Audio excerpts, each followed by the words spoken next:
બરાબર. કોઈ વસ્તુ કોવળા એટલે શું આવે? વાસ આવે ને. કોવળા એટલે વાસ આવે. એટલે આની અંદર બેક્ટેરિયાની એક્ટિવિટી થાય.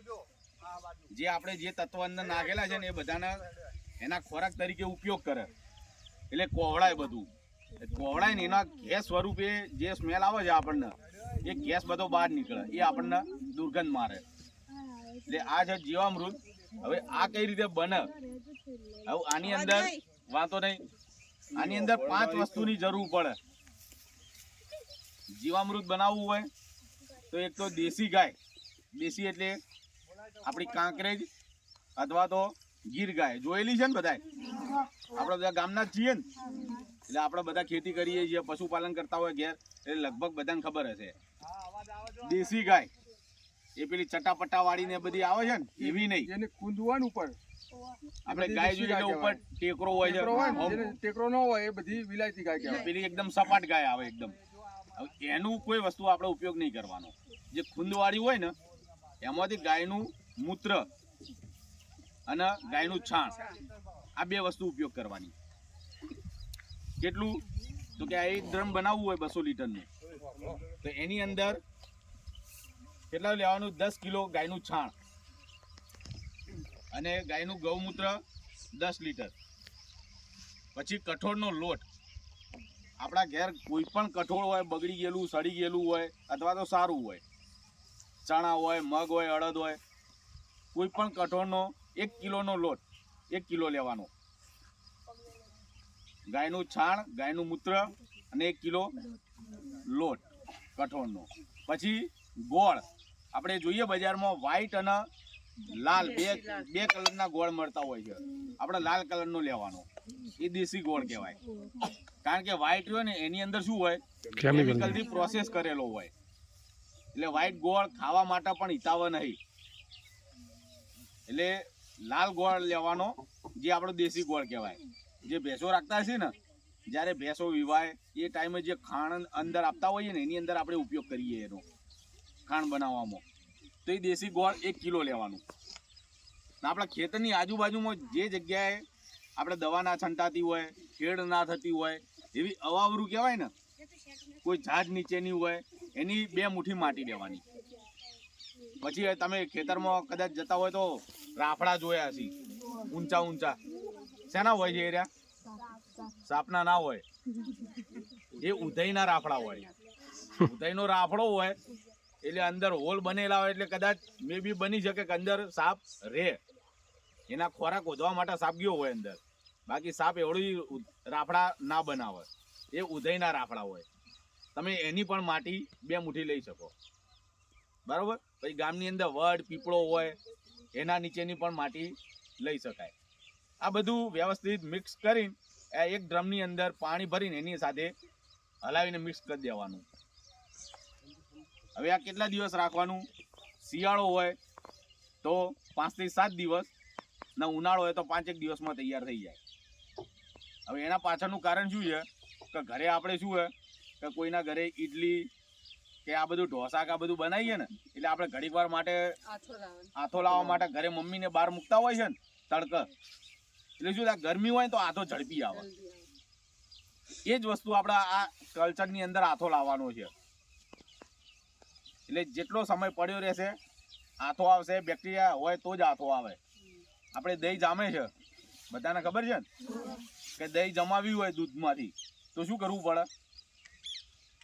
ડાયરેક્ટ જામી જાય. શું નાખીએ અંદર? મેરવણ નાખો છો ને, છાશ હોય અથવા તો દહીં હોય, આપણે 1-2 ચમચી અંદર નાખીએ છીએ. આ બનાવવું હોય તો આની અંદર પણ મેરવણની જરૂર પડે. એટલે આ આપણું એક પ્રકારનું મેરવણ કહેવાય. બરાબર. ગાયનું છાણ અને મૂત્રનો ઉપયોગ કર્યો, માટી ઉપયોગ કરી, બરાબર, ગોળ અને કઠોળનો લોટ, આ બધું વ્યવસ્થિત મિક્સ કરીને આ ડ્રમની અંદર 180 લીટર પાણી ભરી દેવાનું. બરાબર. કારણ કે એકાદ 3 થી 4 ઇંચ નીચું પાણી રહે એટલું રાખવાનું. કારણ કે જ્યારે આનો આથો આવશે ને એટલે ઉભરો આવે. એક સમય એવો આવે કે આ દ્રાવણનું પ્રમાણ વધી જાય. હવે ઉભરાઈને બહાર ના આવી જાય, ઢોળાઈ ના જાય, એ માટે આપણે પાણી થોડું ઓછું રાખીએ. હવે આને આ પીપને આપણે જો શિયાળાનો અત્યારે સમય છે એટલે અહીંયા વાંધો નહીં, એના પર ઢાંકણ છે, બાકી આને રાખવાનું છાયડ ઉનાળાનો સમય હોય તો સીધો સૂર્યપ્રકાશ એના ઉપર પડવો ના જોઈએ. આપણે ઉનાળામાં હોય તો ગરમી હોય તો આપણે ઊભા રહી શકીએ? તો પછી બેક્ટેરિયા મરી જાય ને. બેક્ટેરિયાને સીધી ગરમી પડે તો બેક્ટેરિયા પણ મરી જાય. એટલે બેક્ટેરિયાને આપણે સાચવવાના છે. જ્યાં સુધી એના ખેતરમાં ના નાખીએ ત્યાં સુધી આ દ્રાવણને સાચવવાનું છે. આ દ્રાવણ બની જાય એટલે 5 થી 7 દિવસમાં તૈયાર થઈ જાય. હવે આ તૈયાર થયેલું દ્રાવણને આપણે શું કરવાનું છે? ખેતરમાં ઉપયોગ કરવાનો છે. હવે એ કઈ રીતે કરવો? તો આપણે નીકમાંથી પાણી આપીએ છીએ ને ઢાળિયામાંથી, તો આ સિસ્ટમ કદાચ આમને જો નીચે ચકલી મૂકેલી છે.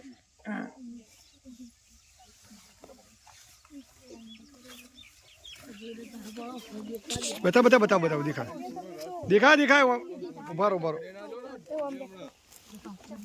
દેખાય. આ ચકલી મૂકી છે. હવે આ ચકલી શાના માટે મૂકી છે? કે આ દ્રાવણને આપણે ખેતરમાં આપવું હોય તો એકી સાથે આપવું હોય તો આપણને ના ફાવે. એટલે શું કર્યું? ચકલી થોડી ખોલી દેવાની, પાણી અહીંયાથી આ ઢાળિયામાંથી જતું હોય એટલે ધીમે ધીમે પાણી સાથે ઢાળિયામાં ચાલી જાય. એટલે આપણે આ ડ્રમ લઈને આખા ખેતરમાં ફરવું ના પડે, અથવા તો ડોલની અંદર ભરીને છોટવું ના પડે. એટલે આ ડ્રમની અંદર ચકલી મૂકી દીધી એટલે ચાલુ કરી દે. આ ડ્રમ 1 એકરમાં ચાલે, એટલે કે 2.5 વીઘા. 1 એકર એટલે 2.5 વીઘા, બરાબર કરતા હોય આ ખેતીની, તો આ ડ્રમ 1 વીઘાની અંદર આપણે વાપરીએ તોય ચાલે. 1 નહીં 2 પણ શરૂઆતથી કરો તોય ચાલે. કારણ કે શરૂઆતના સમયની અંદર આપણે જીવામૃત આપેલું નથી. કારણ કે આપણે શું આપેલું છે પહેલાથી? ડીએપી ને યુરિયા. આપણે એ બંધ કરવાનું છે. જે રીતે આમને ખેતીની અંદર ડીએપી ને યુરિયા વાપરવાનું બંધ કરી દીધું, આપણે ઘરે જઈને મમ્મી પપ્પાને આ જ કહેવાનું છે કે આપણી ખેતીની અંદર જે આપણે કેમિકલ ઉપયોગ કરીએ છીએ ને એ તમે ધીમે ધીમે કે બંધ કરી દો ને આવી રીતે બનાવીને ઉપયોગ કરો. કારણ કે આનાથી બનાવેલું વસ્તુ ચોખ્ખું, સ્વાદિષ્ટ અને પૌષ્ટિક બનશે કે જે આપણા શરીરને નુકસાન નહીં કરે. અત્યારે હાલ આપણે જોઈએ કે બધા રોગ વધી ગયા છે. બીપી છે, સુગર છે, બરાબર, પછી કેન્સર, આ બધા રોગો વધી ગયા છે ને. આપણા ગામમાં આવા બધા પહેલા રોગ નહોતા. આ બધા ક્યાંથી આવ્યા? આપણી જે ખેતી કરતા એમાં આ કેમિકલ વાળા દવા અને ખાતર ઉપયોગ કરવા માંડ્યા એના કારણે આવ્યા. હવે આ ઘઉં પેદા થાય કેમિકલમાંથી, હવે એ જ ઘઉં આપણે ખાવામાં ઉપયોગ કરીએ ને, તો એ કેમિકલ ક્યાં આવવાનું? આપણા શરીરમાં આવવાનું ને. આપણા શરીરમાં આવવાનું એટલે આપણને રોગ થવાનો છે. પછી એના એ પાછા બજારમાં આપણે વેચી આવીએ એટલે કોઈ બીજા લોકો ખાય, એટલે બીજા લોકોને પણ આ રોગ થઈ શકે. એટલે આપણે એમને રોગ થતો અટકાવવા માટે આ પદ્ધતિનો ઉપયોગ કરવાનો છે ખેતીની અંદર. એટલે ચકલી દ્વારા આવી રીતના ટપક ટપક કરીને ચાલ્યું જાય ને પાણી સાથે મિક્સમાં આખા ખેતરમાં પહોંચી વળે. એ સિવાય પાક, સપોઝ કે અત્યારે હાલ જો આ પાક ઊભા છે બધા, હવે ત્યાં આગળ કદાચ છોટવાની જરૂર પડે એને, તો આપણે ઉપરથી છોટવું હોય તો એને વ્યવસ્થિત ગાળી દેવાનું. સાડીનું કપડું હોય ને 2 થી 3 વખત વ્યવસ્થિત ગાળી દેવાનું, કચરો નીકળી જાય ત્યાં સુધી. પછી એને પંપની અંદર આપણો 15 લીટર પાણી આવે અંદર. હવે એની અંદર 1 લીટર આ લેવાનું ને બાકીનું પાણી લેવાનું. આ રીતે દવા મિક્સ કરીને આપણે ઊભા પાકની અંદર છંટકાવ કરી શકાય. હવે આમાંથી મળે શું પાકને? તો આની અંદર બધા જ પ્રકારના તત્વો, કારણ કે કોઈ પણ પાક હોય એના કેટલા તત્વોની જરૂર પડે? 16 થી 18 તત્વોની જરૂર પડે. નાઇટ્રોજન છે, ફોસ્ફરસ, પોટાશ, બરાબર, કોબાલ્ટ છે, ઝીંક છે, આયર્ન છે, સલ્ફેટ છે, બધા તત્વોની જરૂર પડતી હોય છે. બીજું નાના મોટા પ્રમાણમાં જરૂર પડતી હોય છે. આની અંદર મોટા તત્વો પણ આવી જાય, સૂક્ષ્મ તત્વો પણ આવી જાય, બરાબર. એટલે આ રહ્યું, આની અંદર એક કહેવાય કે રામબાણ ઇલાજ કહેવાય રહ્યો. તમે આ એક ખાતર બનાવીને આપો ને એટલે આની અંદર બધા જ પ્રકારના તત્વો આવી જાય. આપણે યુરિયા ડીએપી આપીએ તો એમાં 1 અથવા તો 2 તત્વો જ આવે. યુરિયા હોય તો શું હોય? અંદર 46% નાઇટ્રોજન જ હોય.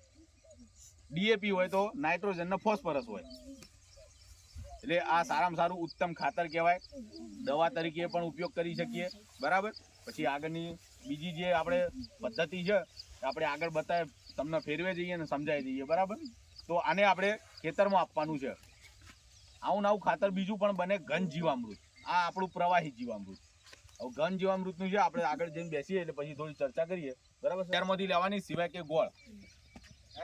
હા બોલ. ભેંસનું વપરાય, પણ આની અંદર એવું છે કે ગાયની અંદર જે બેક્ટેરિયા છે જે આપણે જરૂરી છે ખેતી માટે, બરાબર. એનું પ્રમાણ સૌથી વધારે લેબોરેટરી કરવામાં આવ્યું તો આપણી દેશી ગાયની અંદર જોવા મળ્યું છે. જે વસ્તુ ભેંસની અંદર ઓછું છે. આ બેરલ તમે એક બનાવો ને ભેંસનું છાણનું બનાવવું હોય તો તમારે 5 બેરલ બનાવવા પડે. આટલો ફરક છે. આપણી જે શંકર ગાયો છે એનું પણ આપણે ટેસ્ટિંગ કરાયેલું છે. આણંદની અંદર આનું અત્યારે હાલ રિસર્ચ ચાલે છે. બરાબર.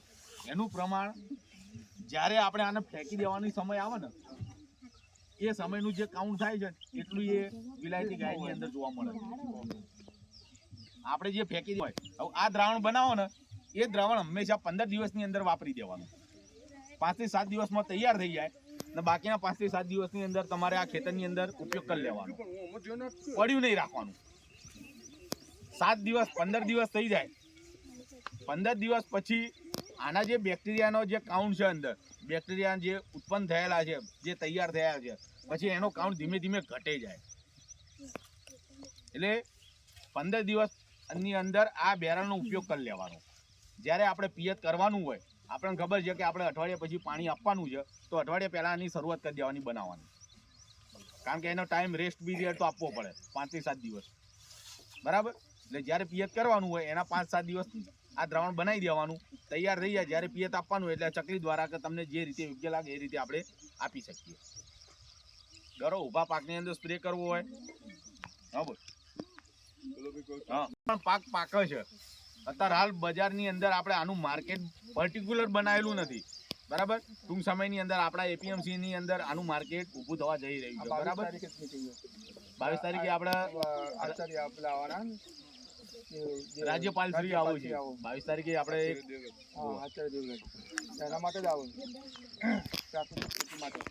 હવે આની અંદરથી જે પાક પાકે તૈયાર બરાબર. સપોઝ કે ઘઉં હોય તો ઘઉં અત્યારે હાલ બજારમાં 500-600 રૂપિયા આજુબાજુનું વેચાણ થાય એક મણનો. 400-600 રૂપિયા બરાબર. જેવા ઘઉં એ પ્રમાણે પણ જ્યારે પ્રાકૃતિકથી તૈયાર થયેલા ઘઉં હોય એ આપણે માર્કેટમાં ભરાવતા નહીં પણ શું હોય કે સગાવાલા જે સંબંધીઓ આપણે એકબીજાને ઓળખતા હોય આપણા રિલેટિવ બરાબર એમના આપણે વેચાણ કરીએ તો 1000 થી 1200 રૂપિયા સુધીનું વેચાણ થાય છે ને ખેડૂતો વેચાણ કરે છે. હવે વિચારો ક્યાં 600 રૂપિયા ક્યાં 1200 રૂપિયા ડબલ આવક થઈ ગઈ. પછી ઉત્પાદનની અંદર ઉત્પાદન શરૂઆતના સ્ટેજમાં લો હોય એવરેજ રહે પહેલા ઓછું હોય થોડું પણ મેન વસ્તુ શું છે પણ કન્ટિન્યુ હેડ એટલે થોડો ફેર પડે. ખર્ચાની અંદર 4 વર્ષથી આ ચોથું વર્ષ અમે 1 વર્ષ કર્યું પછી કંટાળે. અને એ પહેલા વર્ષે તો હું અહીંયા કપાસ વાવ્યા ને તો 22 મણ જ કપાસ લીધા હતા. ઉપરથી પૈસા મૂકવા પડ્યા પણ આ કન્ટિન્યુ રાખવું જ પડે. કોઈ પણ બિઝનેસ આપણે કરતા હોઈએ તો 3 વર્ષની આપણે કેવી રાખી દઈએ આ વસ્તુ હા 3 વર્ષની મૂડી રાખીએ જ છે ને. કેમિકલમાંથી પ્રાકૃતિકમાં જવું એટલે મિનિમમ તમારે 2.5 થી 3 વર્ષ લાગે. બરાબર. 1 વર્ષની અંદર આપણે રિઝલ્ટ જોવા જઈએ જ ના મળે. કારણ કે આપણી જે જમીન છે જૂના કેમિકલો પડ્યા છે એના ડાયલ્યુટ કરવા પડે. બધા ફેરફાર થાય ત્યાં સુધી આપણું જે આપેલું છે એ જ્યાં સુધી સ્થિર ના થાય જમીનમાં ત્યાં સુધી એનું ઉત્પાદન આપણને આવક સામે ના આપે. બરાબર. એટલે પાયાની અંદર જ્યાં સુધી આ વસ્તુ નહીં જાય સળંતર 2-3 વર્ષ સુધી ત્યાં સુધી ઉત્પાદનની અંદર થોડોક પ્લસ માઇનસ થાય. આ અનલિમિટેડ તમે ગમે એટલી વાર આની અંદર વધારે આપશો તો નુકસાન નહીં. અત્યારે હું ઓછું આપશો તો જ નુકસાન થશે. વરાપ થાય તો હવે હું ઉપર છંટકાવ કરી દઉં પંપથી. આ 3 દિવસ પહેલા છંટકાવ કરાવ્યો વિડીયો એક્સચેન્જમાં ગયા અને આને પિયત અંગાતે તો ચાલુ જ રાખવાનું. બાકી પાયામાં જેમને કીધું ને ઘન જીવામૃત એ 1 એકરે 200 કિલો ઘન જીવામૃત આપણે આગળ આવશે એ આગળ પાયામાં નખી જ દેવાનું. એટલે આપણે બીજી માથાકૂટ નહીં. હવે રાસાયણિક ખાતરમાં શું થાય કે દર પાણી પેલી યુરિયા ખાતરની થેલીઓ નોખવી જ પડે. નાખવા માટે માણસે લાવવા રાખવું પડે. આમાં બીજું કશું જ કરવાનું નહીં. તમે ફ્રી હો આ બનાવી દીધું 2 ટાઈમમાં આવીને લાવી દેવાનું 7 દિવસમાં તૈયાર થઈ જાય. પાણીની અંગાથી આ તકલીફ ચાલુ કરી દો એટલે અંગાથી પાણી અંગાથી થઈ જાય. એટલે આમાં મજૂરી કઈ નહીં. પાયામાં જ પેલા તમે પાયામાં ઘન જીવામૃત નાખી દીધું વાત પૂરી થઈ ગઈ. એક આ અને જો જમીન ઝડપી સુધારવી હોય તો એના માટે જ્યારે વરાપ થાય ત્યારે આપણે એમાં દૂધ છાશ જેવું જેટલા પ્રયોગ કરવા એટલા બધા અંદર પ્રયોગ કરી. કારણ કે દૂધ જે ખરું ગાયનું દેશી ગાયનું દૂધ એમાં 16 પોષક તત્વો આવેલા બરાબર. જે પછી જે ગાયનું ઝરણ એ બેસ્ટ કે એમાં એ રોગ પ્રતિકાર શક્તિ એ વધારે. જે આપણે ઉધઈ આવતી હોય બહારના બધા રોગો આવતા હોય એ રોગો થવા દેતા નહીં. પણ એ ક્યારે જ્યારે આપણી જમીનમાંથી આ યુરિયા DAP નું પ્રમાણ આપણે કેટલું નાખેલું છે એ બધું બહાર નીકળી જાય એક ફેરા પછી એનો અસર થાય અમલમાં થાય તારે પછી એની અસર જબરજસ્ત પછી થાય એની અસર જબરદસ્ત થાય. આ 4 વર્ષથી મારા એક ખેતરમાં એરંડા હા હા બધી જગ્યાએ આજુબાજુમાં કાતરા પડ્યા પણ મારામાં કાતરા નહીં આવ્યા. 4 વર્ષથી પ્રાકૃતિક ખેતી જ ચાલુ હોય. એટલે આપણે આમાં ધારો કે કંઈક આપણે બ્રહ્માસ્ત્ર કે એવું કંઈક બનાવીએ તો આપણે જે છંટકાવ કરીએ ને તો આપણે જીવાતને મારતા નહીં. એની ગંધના લીધે જીવાત જતી રહે જતી રહે. એટલે આપણે તમામ પ્રાકૃતિક ખેતી કરીએ પ્રકૃતિની સાથે રહીને. જેમ આપણે પેલું પર્યાવરણમાં ચક્ર આવે ને પેલું વરસાદ આવે ઋતુચક્ર. એ ટાઈપ બસ ઋતુચક્ર. એ આપણે ચક્ર તોડી કાઢ્યું હોય. રાસાયણિક ખેતી કરીને આપણે એ ચક્ર તોડી તોડી દીધું કાઢ્યું. કેમિકલ મારે કેમિકલથી આપણે જે બેક્ટેરિયા મારવા આપણે ધારો કે કોઈ રોગ આવ્યો તો રોગને મારવા માટે આપણે દવા નાખી. હવે કેમિકલને ક્યાં ખબર કે આપણને આ જે રોગ આવ્યો એ બેક્ટેરિયા મરવાના કે આપણા જે ઉપયોગી બેક્ટેરિયા મરવાના એ તો બધા એ તો બેક્ટેરિયા બધા મારી નાખશે તો આપણને તો નુકસાન થવાનું ને. હમ. આપણા જે ઉપયોગી બેક્ટેરિયા જે આપણે આ બનાવીને નાખીએ એ મરી જાય તો આપણું ઉત્પાદન ક્યારે થવાનું? એટલે કેમિકલ તો નુકસાનકારક જ છે હા. જમીન માટે ઘઉંમાં ગુજરાતમાં કોઈ પ્રકારનો જો રોગ આમ ઘઉંની અંદર તો ઘેરું ને બધા ઘણા રોગ છે પણ જનરલી આપણા એરિયાને અનુલક્ષીને જે ઘઉં થાય છે એની અંદર કોઈ રોગની તકલીફ છે જ નહીં. હા. એટલે એમાં હું રાજસ્થાન જે પંજાબમાં ને પંજાબ વાળો એરિયા ખરો ને કેન્સર ગ્રસ્ત કરી દીધું હોય.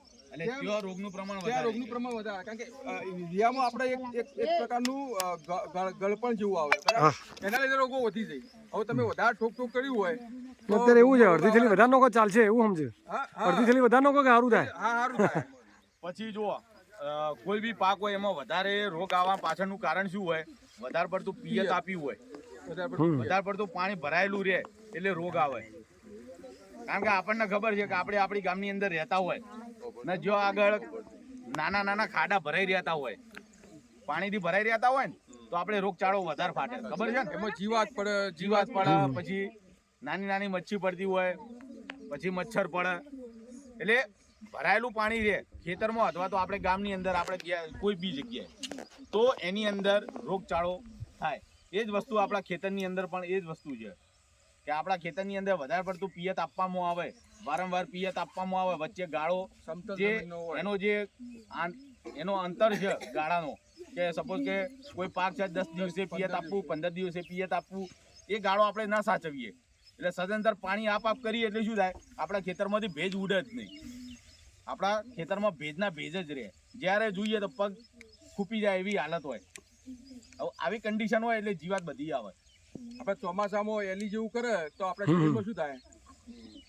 એ ટાઈપનું ખેતરમાં થાય. ચોમાસામાં રોગ વધારે થાય. સૂર્યપ્રકાશ ન મળે અને એલી જેવું કરે એટલે આપણે ખાવામાં પાચન શક્તિમાં શું થાય? ઘટાડો થઈ જાય બદલાવ થાય. આવી રીતના જ છે કે આમાં વધારે પાણી આપણે રેડ કરો તો એ મૂળિયા સુધી પોકી તો જાય પણ મૂળિયાને કોવરાવે એટલે આ ઉપરથી બધા રોગ ચાલુ કરાવે. એટલે જરૂરિયાત પ્રમાણે જ પાણી આપવું પડે આપણે. સાહેબ રાસાયણિક ખાતર બનાવીએ એટલે રાસાયણિક ખાતર લાવીએ એમાં ખર્ચો વધારે થાય કે આ બનાવીએ એમાં વધારે થાય? હવે આ જે તમને કીધું લાવવાનું બરાબર. હવે આની અંદર કઈ વસ્તુમાં ખર્ચો વધારે થાય બોલો? આપણે ગાયનું છાણ બરાબર, આપણે ગાયનું મૂત્ર, આપણે પશુપાલન કરતા હોય ગાય રાખતા હોય. હવે એ તો વસ્તુ મફત જ મળવાનું છે કેલ્ક્યુલેશન તો કરો બરાબર. હવે દેશી ગોળ કિલો લાવવાનો છે. ગોળ તો આપણે ઘરે ખાતા હોય ને 40 રૂપિયાનો આવે. ખવડાવવાના આવે ને એ 40 રૂપિયાનો આવે. એ સસ્તો આવે છે. પેટી લઈએ તો 38 રૂપિયાની અને કિલો લઈએ ને તો એ 40 રૂપિયા. એટલે ખાવાનો નહીં, આપણે જે બેસનો લાલ ગોળ અલગ આવે. આપણે જે ભેંસોને ખવડાવવાનો આવે ને એ જ લાવવાનો, સસ્તો જ લાવવાનો. આપણે 40 રૂપિયા. એ 40 રૂપિયાનો હવે 100 રૂપિયાનો લોટ આવે. આપણે કઠોળનો લોટ 1 કિલો લેવાનો એટલે કોઈ બી કઠોળ લે એટલે 70 થી 80 રૂપિયા આજુબાજુની ગણતરી આપણે રાખવાની. આપણે તો એની અંદર એવું રાખવાનું કે જે કઠોળ આપણે બગડી ગયું હોય ને એનો લોટ કરવાનો. આપણે ધારો કે અડદ વાયા હોય ચોમાસામાં બરાબર, સડી ગયેલા હોય કે નાના હોય અડદ રાખ્યા હોય અને જ્યારે બનાવવાનું થાય વખતે લોટ દળીને એનો ઉપયોગ કરવાનો. એટલે જે વસ્તુ આપણે ફેંકી દેવાની હતી એ ફેંકેલી વસ્તુ જ આપણે ઉપયોગ કરવાની છે. એટલે મેન વસ્તુ પ્રાકૃતિક ખેતી કહીએ ને જે આની અંદર શું છે કે આપણે ખેતી કરવાની કેવી રીતના કે આપણા ખેતરની અંદર આજુબાજુના જે સાધનો આપણને મળી રહેતા હોય એનો ઉપયોગ કરવાનો છે. હવે આપણે આગળ દવાઓની ચર્ચા કરીશું. એ દવાઓ જે બનાવવાની છે એની અંદર શું છે કે આપણા સેઠા પાડે જે પણ ઝાડ ઉગતા હોય, વનસ્પતિ ઉગતી હોય એનો ઉપયોગ કરી, એના પાંદડાનો ઉપયોગ કરીને આપણે દવાઓ બનાવવાની છે. આપણે કોઈ વસ્તુ બજારમાંથી લેવા જવાની નથી.